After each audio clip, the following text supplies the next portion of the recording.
കേരളത്തിലെ തന്നെ ആദ്യത്തെ റിസർവ് ഫോറസ്റ്റ് ആയ കോന്നി റിസർവ് ഫോറസ്റ്റിനുള്ളിലൂടെയും റാന്നി ഫോറസ്റ്റ് ഡിവിഷനുള്ളിലൂടെയും ഒക്കെയാണ് ഇവിടേക്കുള്ള യാത്ര.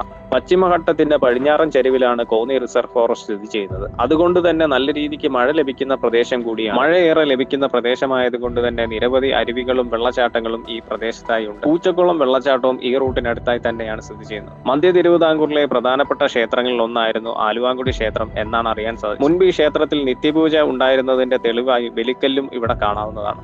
വിശാലവും മനോഹരവുമായ ഒരു ക്ഷേത്രക്കുളവും ഇവിടെയുണ്ട്. വനത്തിന് നടുവിലെ ഉയർന്ന പ്രദേശത്ത് സ്ഥിതി ചെയ്യുന്ന ഈ കുളം കടുത്ത വേനലിൽ പോലും വറ്റില്ല എന്നാണ് അറിഞ്ഞത്. ഈ കുളം സത്യത്തിൽ വന്യമൃഗങ്ങളുടെ ദാഹശമനി കൂടിയാണ്. ആനയും കാട്ടിയും ഉൾപ്പെടെയുള്ള വന്യമൃഗങ്ങളെല്ലാം വെള്ളം കുടിക്കാൻ ഇവിടെ എത്താറുള്ളതാണ്. ഈ കാണുന്ന ക്ഷേത്ര പരിസരങ്ങളും ചുറ്റുമുള്ള വനഭൂമിയും ഒക്കെ വന്യമൃഗങ്ങളുടെ ഒരു വിഹാര കേന്ദ്രം കൂടിയാണ്. ഇതിനടുത്തായുള്ള പ്രദേശവാസികളായ കർഷകരാണ് ഇവിടെ വിളക്ക് വെക്കാൻ തുടങ്ങിയത് എന്നാണ് അറിയാൻ സാധിച്ചത്. വനത്തിന് മധ്യത്തിലായുള്ള ക്ഷേത്രമായതിനാൽ വിശേഷ ദിവസങ്ങളിൽ മാത്രമാണ് ഇവിടെ പൂജയുള്ളത്. വിശേഷ ദിവസങ്ങളിൽ ദൂരദേശത്ത് നിന്ന് പോലും ആളുകൾ ഇവിടെ എത്താറുണ്ട്.